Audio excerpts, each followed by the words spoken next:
신약성경 379페이지에 있습니다. 베드로전서 12장 13절에서 17절까지 한 절씩 교독하겠습니다. 인간의 모든 제도를 주를 위하여 순종하되 혹은 위에 있는 왕이나 혹은 그가 악행하는 자를 징벌하고 선행하는 자를 포상하기 위하여 보낸 총독에게 하라. 곧 선행으로 어리석은 사람들의 무식한 말을 막으시는 것이라. 너희는 자유가 있으나 그 자유로 악을 가리는 데 쓰지 말고 오직 하나님의 종과 같이 하라. 같이 읽죠. 무사람을 공경하며 형제를 사랑하며 하나님을 두려워하며 왕을 존대하라. 아멘. 수협에 나오신 여러분들을 환영하고 주님의 이름으로 축복합니다. 지난 시간에는 어떻게 보면 영혼을 거슬러 싸우는 그 싸움의 육체의 정력을 제어하고 또 이방인 중에서 우리의 선한 행실을 통하여서 하나님께 영광을 돌려라. 베드로가 살고 있던 그 시대에 흩어져 있는 나그네와 같고 거루미와 같은 사람들, 그러나 그 당시에 기독교인들을 향한 사람들의 오해가 있었다라고 말씀을 드렸어요. 성찬식을 할 때마다 이방인들과 하나님을 모르는 자들은 인육을 먹는 자들이라고 야만인이라고 오해를 하기도 하고, 부모가 다른데 한 형제요 자매라고 이야기하는 것들도 이상하게 여기고, 기독교를 향한 잘못된 오해와 그 다음에 야만인으로 취급을 하고 핍박과 환난이 있었습니다.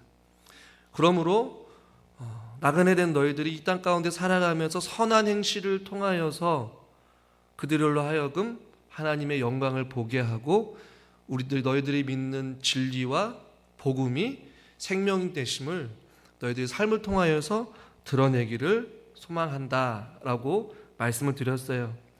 지난 시간에 우리가 배운 그 내용은 우리가 앞으로 계속 베드로전서 뒷부분에 살펴보게 될 아주 중요한 내용의 서론이기도 하다라고 말씀을 드렸습니다. 오늘 우리가 읽은 저와 읽은 본문은 사회의 일원으로서 거류민과 나그네된 우리들이 이 땅 가운데 어떠한 마음과 어떠한 자세로 살아가야 될 것에 대한 부분들을 아주 크게 말씀을 하고 있습니다. 13절의 말씀부터 살펴보면 인간의 모든 제도를 주를 위하여 순종하되 혹은 위에 있는 왕이나 14절에 총독에게 하라라고 말씀을 하고 있어요. 인간의 모든 제도가 무엇일까? 이 제도라는 것은 우리의 삶을 제한하고 통제하는 사회적인 제도와 법률과 규율, 이런 것을 이야기하겠죠. 이 제도라는 단어의 뜻을 학자들마다 좀 다양하게 번역을 하고 해석을 해요. 이 제도라는 표현은 우리가 읽은 개역 성경에만 제도라고 표현되어 있고, 원문이나 다른 좀 번역본을 보면 피조물이라는 단어에서 파생되었습니다. 인간의 모든 피조물, 즉 인간이 만든 모든 것들이라고 번역하는 게 이해하기 조금 쉽습니다. 그러니까 인간이 세운 모든 제도나 질서를 이야기하지만 더 넓은 의미에서는 인간이 만든 모든 것들을 다 포함하는 거예요. 인간이 만든 것 중에 여러분 많은 것들이 있지 않습니까? 그 가운데 이제 오늘 본문에서 우리가 읽은 개역 개정에서는 조금 더 이해하기 쉽게 어떤 국가 위정자들이나 정치인들이나 어떤 법을 제정하는 사람들이 그 각 나라에 맞게, 문화에 맞게, 상황에 맞게 제도와 법과 질서를 만들어서 그 가운데서 모든 사람들이 평화롭게 살기 위해 인간이 만든 모든 제도를 이야기해요. 그러나 원문의 더 큰 의미는 인간이 만든 모든 것들, 그 것들 가운데에 지금 왕이나 총독, 나라에서 세운 왕들을 이야기하고 있어요. 지금 그들에게 오늘 본문은 순종하라 라고 말씀하고 있어요. 그래서 저는 설교 제목을 순복하라라는 제목으로 설교를 좀 제목을 바꿨어요. 이 순종이라는 것은 하나님 앞에만 절대 복종이나 순종하는 것을 의미하고, 순복은 사람에게 어떤 의지적인 마음을 가지고 조건적인 복종이 포함되어 있는 의미예요. 그래서 오늘 성경에서는 모든 인간이 만든 것들, 특별히 그 가운데 법과 질서와 제도를 순종해라. 그 제도를 다스리고 통치하는 그 나라의 왕과 총독, 오늘날로 말하면 국가 위정자들, 법을 집행하는 사람들, 권력자들, 그런 자들을 순종하라고 성경 우리에게 말씀하고 있는 것이죠.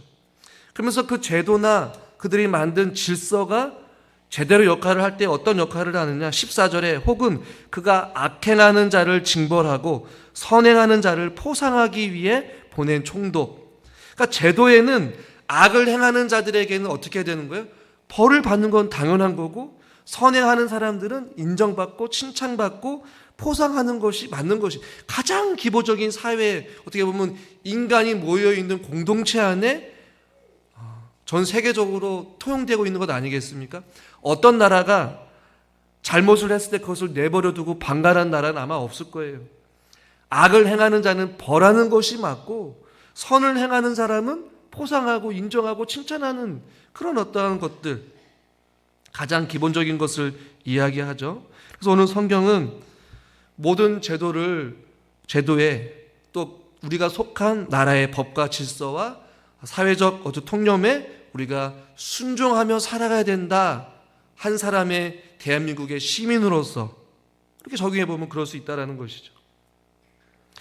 베드로 당시 이 편지를 썼을 때에 이 당시의 왕은 여러분 한 번쯤은 들어봤을 만한 폭군으로 유명한 왕 네로였습니다. 이들에게는 베드로의 권면이 조금은 이해가 안 될 수도 있어요. 그 폭군인 왕에게 어떻게 우리가 순종할 수 있겠느냐, 이런 의문이 들지 않겠습니까? 기독교를 핍박하고 자기 욕심을 채우기 위한 그 폭군 정치를 했던 그 네로 황제에게 어떻게 우리가 순종할 수가 있느냐라는 것이죠. 그러나 우리 예수님의 생애를 보면 우리는 조금은 이해가 됩니다. 예수님이 살던 시대에도 로마 정부나 로마 황제의 그 법과 질서와 통치 아래 예수님이 사셨어요. 예수님이 당시의 사람들도 권위에 대한 입장이 조금씩 달랐습니다. 에세네파라는 사람들은 이 세상을 피해 수도원 생활을 하는 자들이 있었어요. 완전히 사회와 단절된 삶, 자기네만 거룩하다라고 완전히 세상을 피해서 따로 수도원 생활을 하며 살아갔던 자들이 있었고, 사두개파와 바리새파인들은 어떤 사람들이었냐면 로마의 권력에 결탁해서 자기 자신들의 이익만을 챙겨왔던 그런 부정부패한 사람들도 있었고, 또 한편으로는 셀로 땅이라고 해서 로마 정부와 그들의 정치와 권위에 강하게 저항하면서 폭력을 일으키면서 계속해서 저행했던 어떠한 집단들도 있었어요. 그런데 우리 예수님은 그러한 모든 것들을 다 따르지 아니하고 당시 살고 있던 사회적 어떤 법과 질서 안에서 사셨음을 우리는 알 수 있어요. 극단적인 하나의 예로 예수님은 성전에 들어가서 성전세를 냈을까요? 안 냈을까요? 성전세를 내고 갔어요. 그 당시의 법에 순응하면서 예수님 그 권위를 존중하면서 사셨다라는 것이죠. 그런데 오늘 우리가 무작정 그 나라의 모든 제도에 법과 질서에 순종해야 되느냐, 그것이 아니라 베드로는 조건을 달고 있어요. 13절 말씀을 다시 한번 읽겠습니다. 인간의 모든 제도를 주를 위하여 순종하되 혹은 위에 있는 왕이나. 오늘 설교 제목에도 주를 위해 순복하는 자라고 말씀하고 있죠. 우리가 이 땅 가운데 살아가면서 이 나라 국가 위정자들과 정치와 법 질서 아래 우리가 순종하며 혹은 순복하며 살아야 될 이유는 주를 위하여 순복해야 된다는 것이에요. 다니엘의 세 친구들이 이방 나라에 있었을 때에 신상에 절하지 않는 자들은 다 풀무불에 던져버린다는 법령을 내립니다. 황당했죠. 그러나 다니엘의 세 친구는 이방 사람이지만 그 땅에 살면서 어쩔 수 없이 지켜야 될 법이었어요. 그러나 한편으로는 그가 충돌했겠죠. 하나님의 다른 신을 섬기지 말라고 했는데 신상에 절을 할 것이냐 말 것이냐. 다니엘의 세 명의 친구들은 여러분 어떻게 했습니까? 강하게 저항했습니까? 아니면 그냥 순종했습니까? 따랐습니까? 둘 다 지켰어요. 신상에 절하지 않는 그 법에 순종했고, 또 예수님 앞에 절하지 않고 그냥 풀무불에 들어갔어요.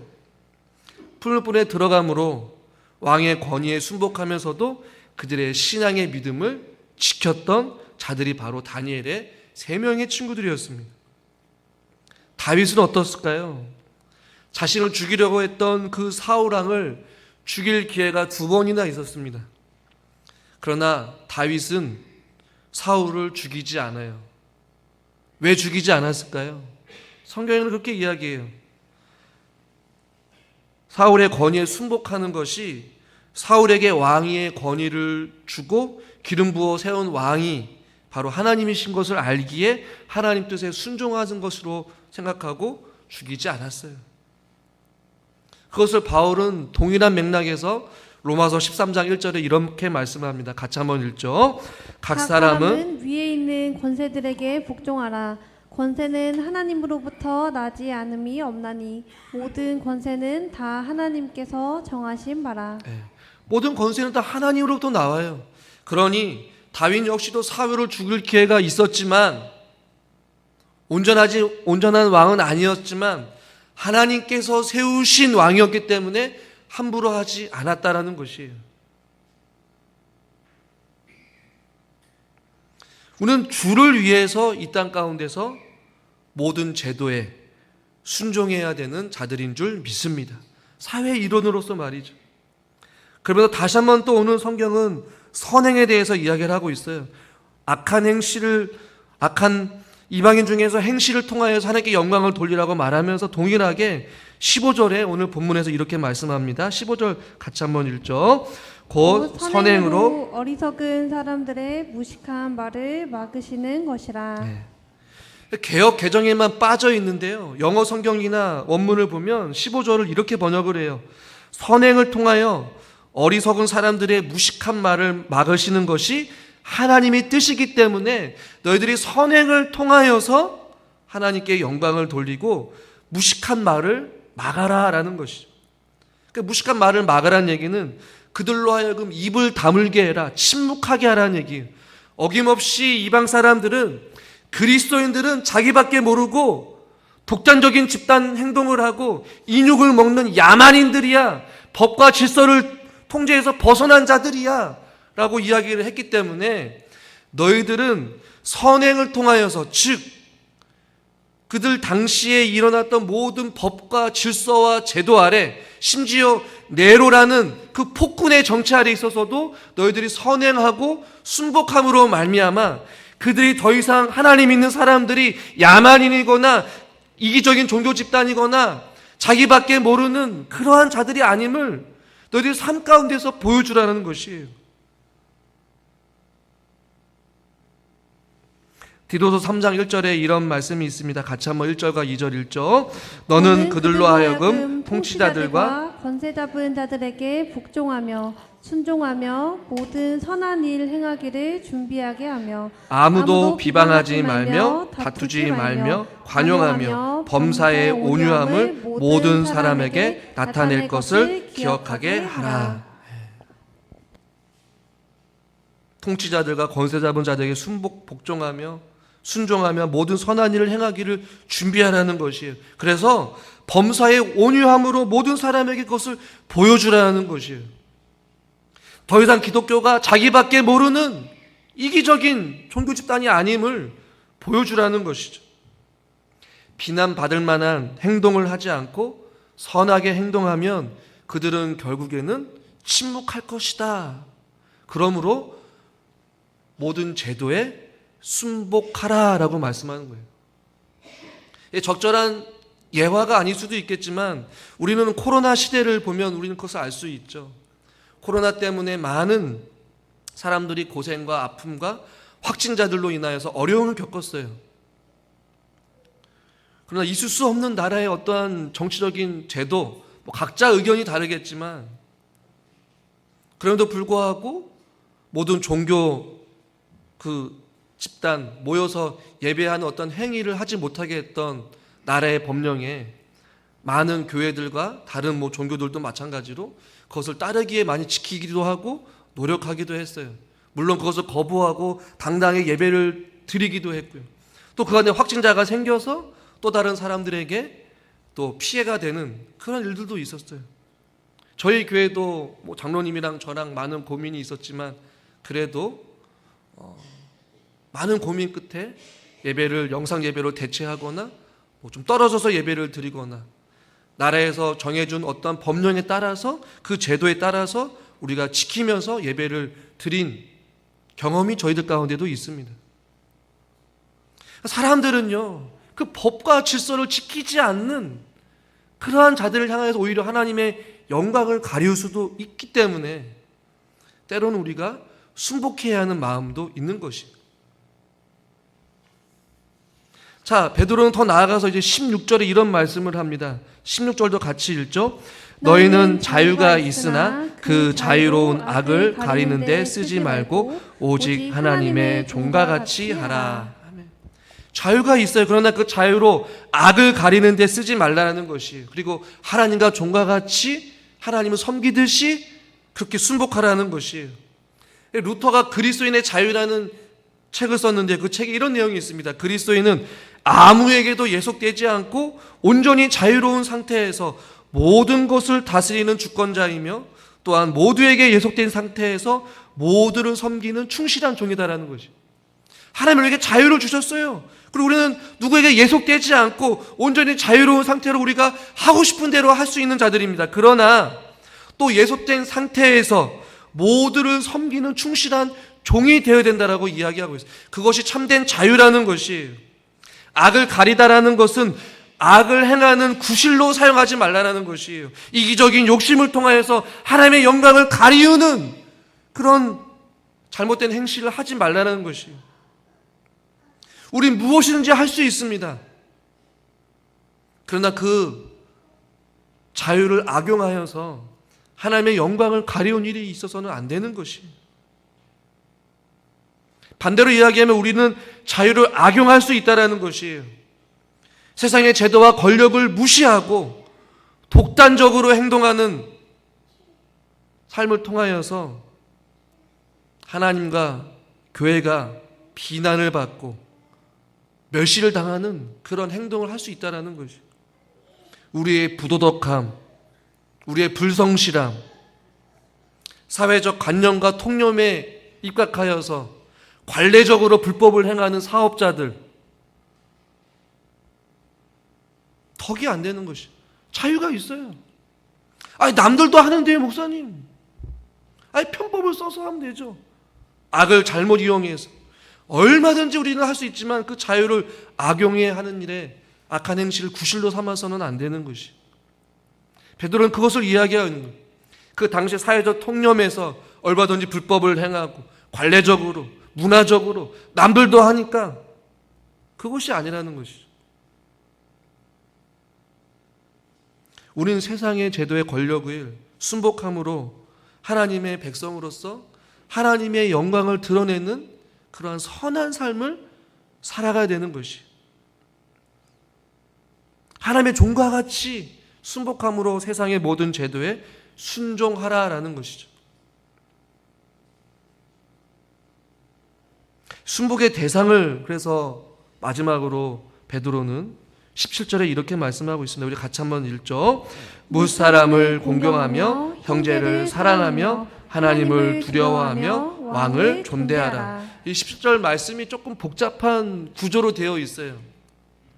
우리 읽은 성경은 그냥 순서대로 나열하겠지만 이 순서가 평범하지가 않습니다.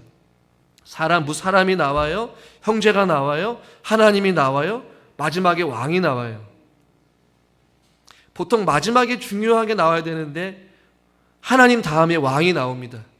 순서를 잘못 보면 하나님보다 왕을 위에 두고 왕에게 더 순복해야 된다는 의미를 품고 있는 것처럼 보일 수도 있어요. 사람을 공경하고 형제를 사랑하고 왕을 존대하며 하나님을 두려워해라, 이게 아니었어요. 그러나 이것을 헬라 문법에서 잘 보면요, 무엇을 강조하고 있냐면 율법의 가장 큰 계명이 여러분 무엇입니까? 하나님을 사랑하고 이웃을 사랑하는 것. 그것이 17절에 보니까 형제 사랑, 하나님을 두려워하는 것이 정가운데에 있어요.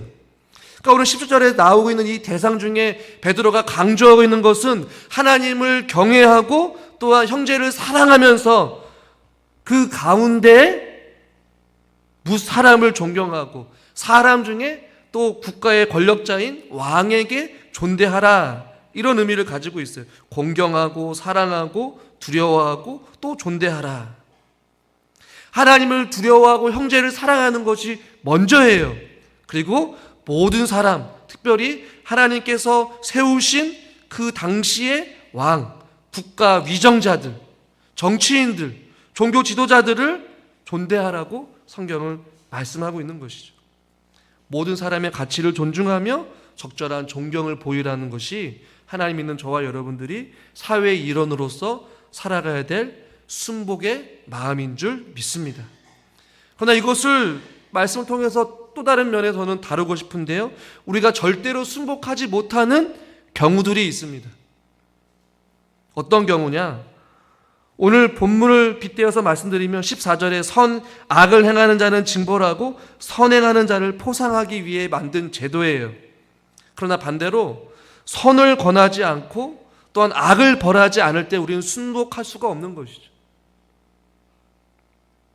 악을 벌하지 않는 그 불법에는 우리는 순복할 수가 없는 거예요. 두 번째, 사람들을 존중하는 일이 아닐 때 우리는 순복할 수가 없습니다. 각 사람들은 하나님의 형상대로 지음받은 존재들입니다. 하나님이 창조하신 그 질서에 반하는 것에는 우리는 순복할 수 없는 거예요. 세 번째, 형제들을 사랑하지 못하게 할 때에는 우리는 순복할 수가 없는 것이죠. 네 번째, 하나님을 두려워하는 일이 아닐 때에는 우리는 순복할 수가 없어요. 즉, 자유로운 예배를 금하거나 제한하는 제도나 권력기관이 등장하면 우리는 그것에 순복할 수 없는 거예요. 다니엘의 3명의 친구들과 같이 죽으면 죽으리라는 각오로 신에 절하지 않고 풀불에 들어가야 되는 것이에요. 다섯 번째, 권력기관이 제자리를 지키지 않고 제 역할을 하지 않을 때에 우리는 순복할 수 없다라는 것이죠. 각자마다 의견이 다 다를 수가 있어요. 정치적인 의견이 다를 수도 있고, 나라와 법과 또 어떤 제도나 어떠한 법의 질서에 하는 일에 이해 못하고 불평하고 불만할 수도 있습니다. 그거 어떻게 일일이 대응할지를 답을 제시하기는 쉽지는 않지만 성경 그 가드라인을 우리에게 알려주셨어요. 17절에 무사람을 공경하며 형제를 사랑하며 하나님을 두려워하며 왕을 존대하라.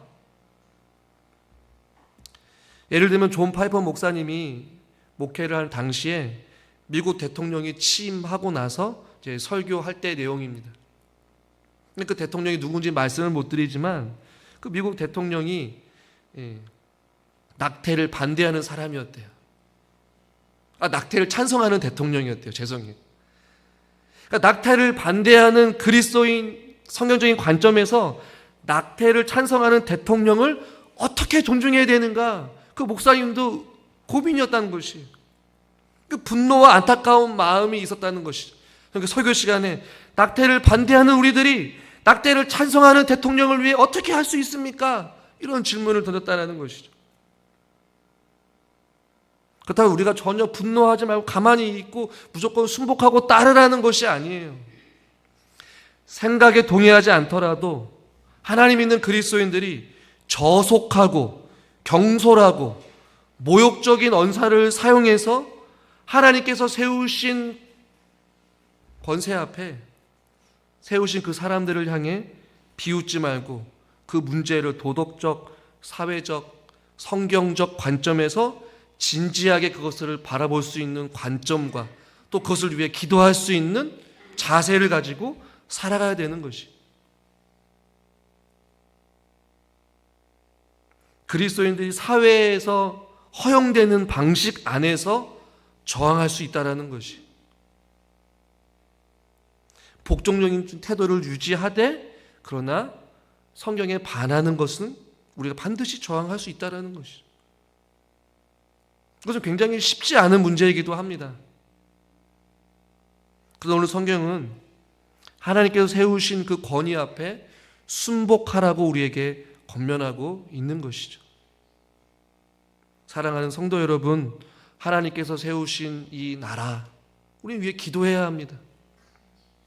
그리고 하나님의 정의와 공의가 바로 세워지는 나라가 될 수 있도록, 그것이 온전히 이루어지지 않을 때는 우리는 외치는 것이죠. 하나님 앞에 간구하는 것이죠. 이 나라를 불쌍히 여겨달라고.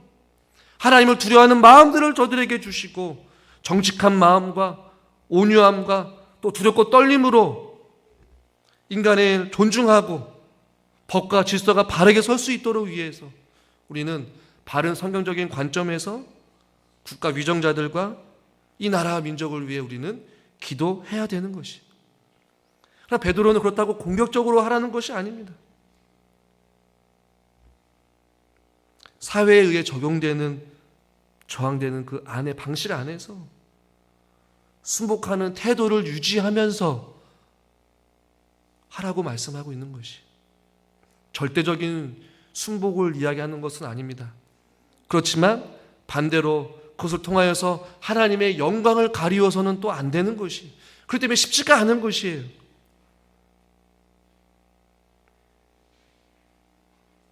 오늘 성경은 우리가 선행을 통하여서 이방인들이 하나님이 하나님 되심을 보이게 하고, 또한 우리들의 삶을 통하여서 우리들도 사회의 일원으로서 나라의 모든 제도에 우리가 순복하고, 때로는 하나님의 뜻에 거슬리며 그것에 또 저항하고, 이 모든 순복함이 이유는 바로 주를 위해서 순복하는 자가 되어야 되는 것입니다.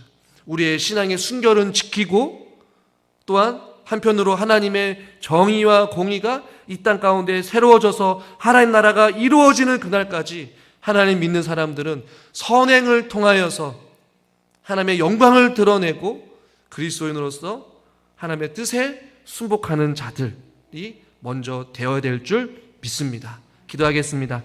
하나님 아버지, 인간이 만든 모든 사회적인 제도 앞에 하나님께서는 우리들에게 순복하라고 말씀하셨습니다.